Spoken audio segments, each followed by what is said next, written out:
Bismillahirrahmanirrahim. Kita pergi pada kitab yang pada hari ini, iaitu kitab Fathul Qarib, yang ditulis oleh Muhammad ibn Qasim Al-Syafi'i. Muhammad Al-Qasim Al-Syafi'i. Dekat sini mula-mula kita nampak bahawa Imam Ghazini memulakan penulisan dia tu dengan membaca bismillah, baca basmalah dan juga hamdalah sebagai mengambil keberkatan dan juga daripada pembuka kitab Fatihatul Kitab. Dia puji Allah atas taufiknya dalam mendalami ilmu agama ni lah. Mendalami ilmu agama, dia bersalawat ke atas Nabi SAW, ahli keluarga serta para sahabat. Dia juga menjelaskan bahawa kitab ni diselenggara ataupun ditulis dengan sangat ringkas lah, ghayatul ikhtisar kat sini kita boleh nampak, sebagai syarah kepada matan At-Taqrib, matan At-Taqrib atau matan Abu Syuja' tu, agar boleh bagi manfaat kepada penuntut ilmu pada peringkat permulaan, kerana sebahagian daripada nuskhah matan ni dinamakan At-Taqrib dan sebahagian lagi pula dinamakan sebagai Ghayatul Ikhtisar. Jadi dia pun letak dua nama bagi kitab syarah ni, Fathul Qarib Al-Mujib fi syarhi Alfaz At-Taqrib, dan juga Al-Qawl Al-Mukhtar fi syarhi Ghayatul Ikhtisar. Letak dua nama. Okey, pergi pula kepada mudah-mudahan kita mudah-mudah saja. Kita pergi pula. Sekejap. Sini dah. Qala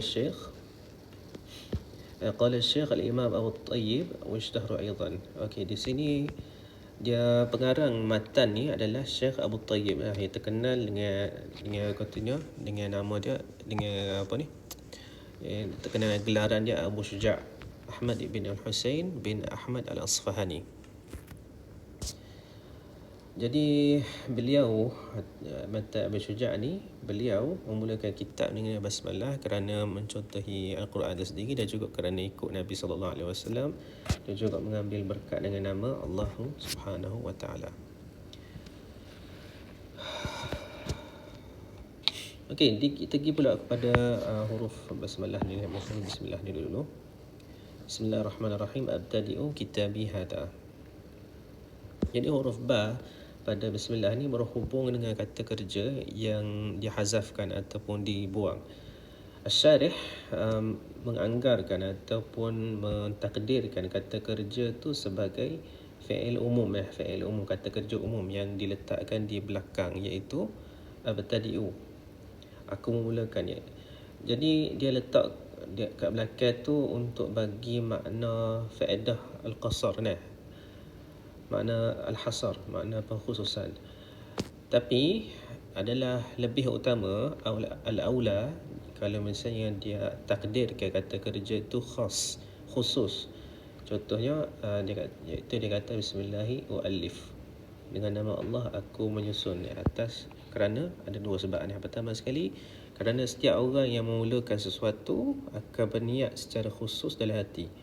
Contohnya orang makan, dia niat ke apa? Dia niat bismillahi akulu, dengan nama Allah aku makan. Jadi pengarang pun yang susun kitab pun wajar untuk dia berniat bismillahi u'allif. Itu yang pertama. Yang kedua pula adalah supaya keberkatan tu merangkumi seluruh proses untuk tulis kitab ni daripada awal sampai ke akhir, bukan terhad pada umum abtadi'u sahaja. Jadi seterusnya mari kita pergi pula kepada lafaz agung ni. Ya.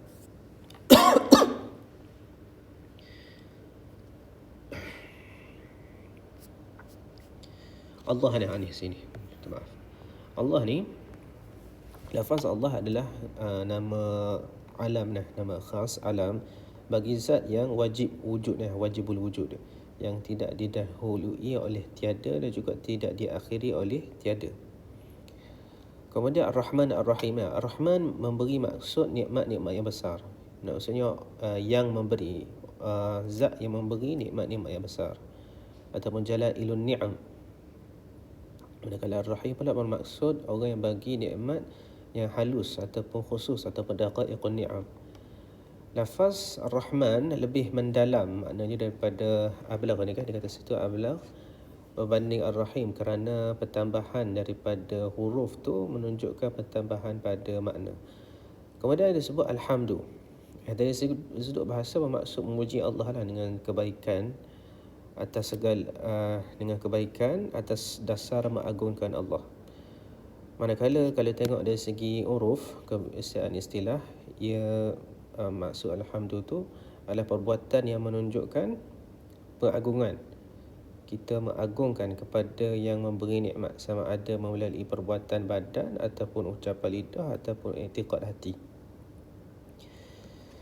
Okey, badah. Seterusnya syarih ni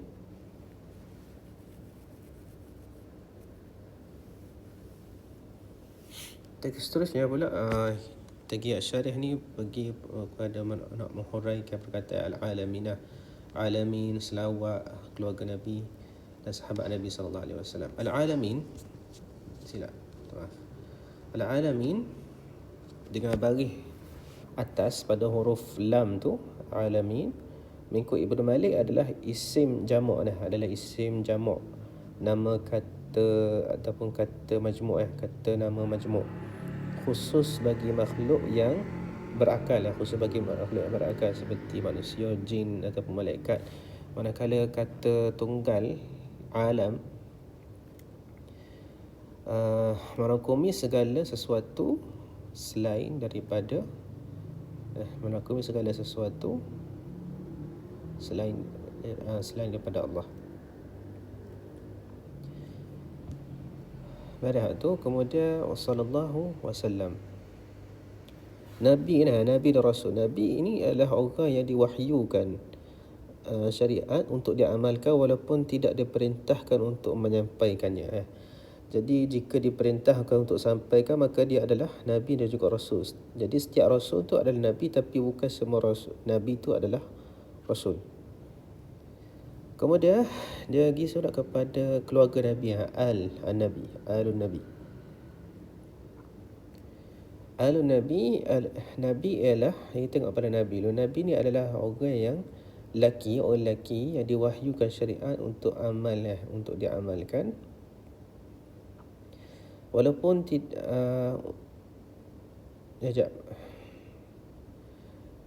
menurut Imam Syafi'i, alun Nabi menurut Imam Syafi'i, mereka adalah kaum kerabat Nabi yang beriman daripada Bani Hashim, dan juga Bani Al-Muttalib. Manakala pandangan yang dipilih oleh Imam Nawawi, mereka ni adalah setiap Muslim yang bertakwa.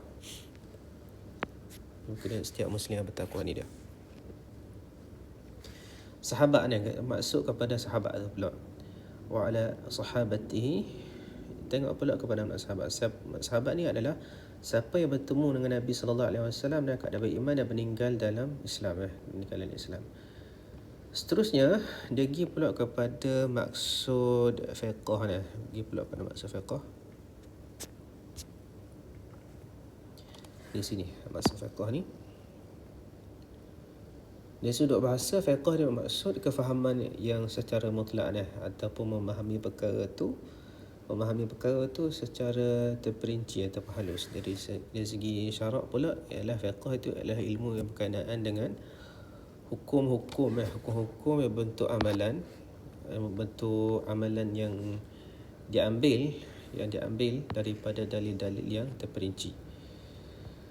Yang dimaksudkan dengan ilmu kat sini, ilmu ni bukan bermaksud ilmu yakin, tapi maksud adalah zan, kerana kebanyakan hukum fiqh tu adalah berdasarkan kepada dalil zanni. Manakala hukum kat sini ni maksud dia ialah khitab ataupun firman Allah Ta'ala yang berkaitan dengan perbuatan mukallaf, sama ada berbentuk talab, merangkumi wajib, mandub, haram, makruh, ataupun pilihan iaitu mubah, takhir, ataupun wad'i iaitu seperti sebab, syarat, mani', sah dan juga fasad.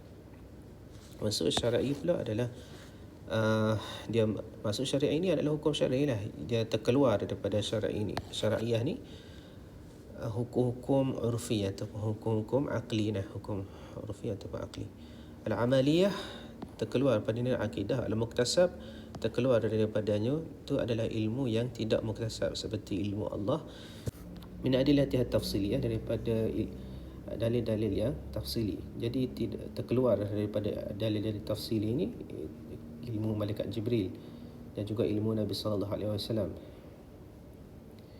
Contoh kepada dalil tafsili ini kepada seperti firman Allah aqimus salah. Jadi aqimus salah itu menunjukkan kepada hukum wajib. Jadi kat sini kita dinyatakan 3 tingkatan penuntut ilmu. Yang pertama sekali adalah mubtadi'. Al-mubtadi' disebut kat sini adalah mubtadi', iaitu orang yang perlu pandai tasawur sesuatu masalah fiqh. Itu maksud kepada mubtadi'. Mutawassit pula orang yang pandai dah untuk tasawur tapi dia belum mampu untuk kemukakan dalil. Yang muntahin pula adalah orang yang mampu untuk gambarkan masalah fiqh tu tapi dia tak mampu untuk kemukakan dalil. Seterusnya kita pergi kepada sini lah minta maaf. Sini mubtadi', mutawassit apa semua tu lah. Kita skip sikit lah sebab ni banyak panjang sangat macam ni. Kita skip pergi kepada kitab at-taharah. Kitab at-taharah ni kitab ahkam at-taharah. Jadi para fuqaha ni sentiasa didahulukan bab ibadah sebelum bab muamalat. Sebabnya ibadah tu adalah tujuan utama manusia tu diciptakan.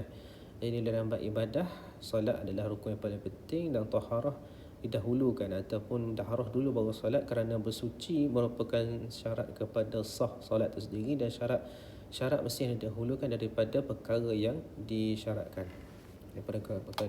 Kemudian dia kata sini kitab.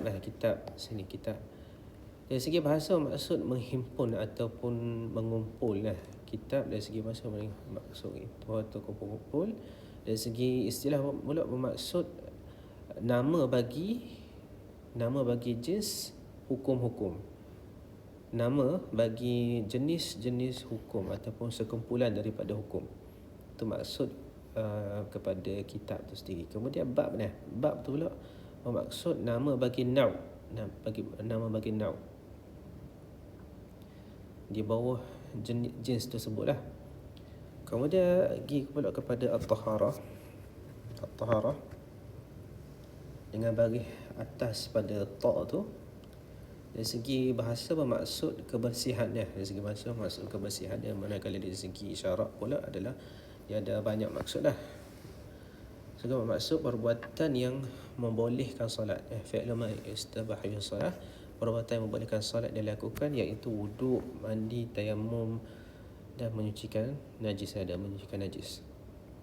Jadi inilah maqasid atau matlamat utama kepada taharah. Manakala kalau kita tengok kepada wasail taharah tu ataupun alat perantara kepada taharah tu ada 4. Yang pertama sekali adalah air, tanah, bahan untuk samuk dan juga batu kepada istinja. Okey. Maksud kepada at-taharah pula dari segi sini pada maksud ada taharah. Taharah tu dengan baris depan pada ta' tu bermaksud baki air dia, itu baki air yang tinggal dalam bekas selepas daripada dia bersuci. Baki air tu maka itulah dipanggil sebagai at-taharah.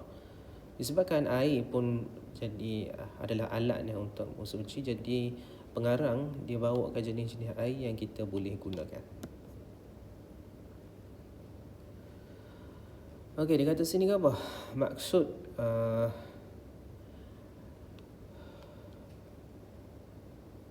air yang boleh digunakan untuk sah bersuci ni ada 7 jenis air seperti yang disebutkan di sini. Yang pertama sekali air daripada air hujan itulah, kemudian air laut, kemudian air sungai, kemudian air gigi, air mata air, kemudian air salji, kemudian air setengah ada orang dia terjemahkan air embun. Salah, bukan air embun tapi sebenarnya air air yang kerah seperti air batu gitu yang jatuh daripada langit, wa yajma'u, dia kata sini apa dhabit bagi kaedah air ni. Jadi mana-mana air yang turun daripada langit dan juga apa yang tumbuh daripada bumi, mengikut apa jua sifat sifat kejadian seperti rasa, warna, bau semua jadi itu, maka sah untuk digunakan untuk bersuci. Lepas tu dia pergi pula sini kepada pembahagian kepada kategori air itulah. Pengarang dia bahagikan air itu kepada 4 kategori. Hari ni kita belajar dua kategori yang pertama. Kemudian kategori yang pertama dia sebut kat sini adalah air mutlak. Jadi air mutlak itu apa benda? Iaitu tahir fi nafsihi, mutahhir li ghairihi wa ghairu makruh isti'maluh. Iaitu suci pada diri sendiri, menyucikan benda lain dan juga menyucikan benda lain seperti hadas ataupun najis dan tidak makruh untuk kita gunakannya. Jadi definisi bagi air mutlak ni ialah air yang tidak terikat dengan ikatan nama yang kekal ataupun qaid lazim. Tidak seperti panggilan seperti kalau kita panggil air perigi ataupun air laut. Ni dipanggil sebagai air laut tu dinamakan sebagai ikatan yang terpisah ataupun qaidun munfak. Jadi dia tak menjejaskan sifat mutlak air itu, kerana jika air itu diambil keluar, nama dia juga tetap nama air. Ini berbeza dengan kalau qaid lazim ikatan yang kekal, iaitu kalau kita ambil air mawar, kita campur air itu dengan air mawar ataupun air tembikai. Kalau air ni dia kalau kita cebok daripada bekas apa semua ni, maka dia tu tetap dinamakan sebagai air mawar ataupun air tembikai. Kita tak boleh nak namakan dia tu sebagai air mutlak dah, sebab air tu kita tak boleh nak pisahkan nama dia tu daripada, kita tak boleh nak pisahkan nama dia gitu. Kita tak boleh nak pisahkan air tu daripada mawar. Air tembikai tadi tu kita nak pisahkan tembikai daripada air, tak boleh. Itu maksud qaid munfak dan juga qaid lazim qaid mutlak, qaid lazim. Kemudian kategori yang kedua pula adalah kategori air musyammas. Kategori air musyammas ini adalah air yang suci pada diri sendiri dan menyuci kekal, tapi makruh kalau kita gunakan pada badan, sama ada untuk wuduk, mandi, minum, bukan, tapi tidak makruh kalau kita guna untuk pakaian ataupun untuk cuci lantai lah. Jadi disebut bahawa penggunaan air musyammas, air panaskan matahari terik ini menjadi makruh mengikut syarat-syarat yang tertentulah. Pertama sekali, kalau misalnya syarat yang disebutkan adalah kalau penggunaannya pada badan bukan pada pakaian. Tapi kalau misalnya kita guna pada pakaian, kalau kita basuh, kalau kita pakai sewaktu basah ada panas, hukum dia makruh. Basuh pakaian, lepas tu basuh pakaian guna air musyammas tu, lepas tu kalau kita pun pakai dalam waktu dia basah dan panas, hukum dia makruh. Tapi kalau kita pakai selepas kering ataupun lepas sejuk dah, maka tidak jadi makruh. Itu syarat yang pertama. Syarat yang kedua pula adalah pada negeri qutrin har. Kata sini qutrin har, negeri beriklim panas seperti Mekah, Madinah apa semua tu. Jadi tidak makruh kalau di negeri yang beriklim sejuk seperti Syam ataupun negara-negara Eropah dan lain-lain lah, ataupun sederhana seperti Mesir. Itu syarat yang kedua. Syarat yang ketiga pula adalah digunakan pada waktu yang panas, waktu panas faslus saif atau musim panas. Syarat ketiga. Syarat keempat pula ada disimpan pada ina'un muntabi'. Di sini ina'un muntabi', iaitu bekas logam yang boleh ditempa dengan tukul. Bekas logam yang boleh ditempa dengan tukul seperti besi dan juga tembaga lah. Cuma sini ada pengecualian di sini, illa ina'an naqdain, tidak makruh kalau kita panaskan dalam bekas emas ataupun perak. Kerana apa? Kerana kejenihan ataupun ketulenan dua unsur tadi itu, dia tidak bertindak balas dengan matahari. Maksudnya emas dan juga perak tu tidak bertindak balas daripada matahari, sebab tu dia tidak makruh. Itu syarat yang keempat. Syarat yang kelima pula adalah digunakan pada waktu air itu masih panas. Kalau misalnya sudah pun dia tidak panas lagi, kalau misalnya dah jadi sejuk semula dah, maka hilanglah hukum makruhnya. Hilang hukum makruh. Okey, waqtar an-Nawawi. Nah, kata sini bahawa Imam Nawawi memilih bahawa itu tidak makruh. Imam Nawawi memilih pandangan bahawa air musyammas itu tidak makruh secara mutlak, kerana hadis-hadis yang sebut tentang makruh air musyammas itu adalah tidak sahih, dan sebahagian adalah palsu, dan sebahagian terlalu lemah, jadi tidak boleh dijadikan sebagai hujah. Jadi seterusnya pengarang dia tutup pelajaran ni dengan menyebutkan jenis air makruh yang lain lah, iaitu wa yukrahu aidan syadidus sukhunati wal burudah. Dimakruhkan juga untuk gunakan air yang terlalu panas, seperti panaskan dengan api, ataupun terlalu sejuk syadidul burudah, sebabnya dia boleh menyebabkan kesakitan dan juga menghalang orang tu daripada menyempurnakan wuduk dengan sempurna. Jadi hukum makruh ni sekiranya terdapat air lain, yang lain. Kalau misalnya tak ada air yang lain, maka wajib untuk kita gunakan air inilah. Kecuali kalau kita pastikan ataupun kalau kita yakin dia boleh datangkan mudarat. Air musyammas tadi tu, kalau misalnya kita tidak yakin datangkan mudarat, maka masih ataupun kerana ayat macam kalau misalnya air musyammas tadi tu, pertama, kalau misalnya ada air yang lain, maka makruh. Tetapi kalau misalnya tak ada air lain, maka wajib untuk kita gunakannya. Tapi dia tidak wajib untuk kita gunakan kalau misalnya kita yakin dia boleh datangkan mudarat, penyakit kusta ataupun mudarat kepada kesihatan, maka pada ketika itu haram untuk kita gunakan, dan hendaklah kita ni pindah kepada tayamum.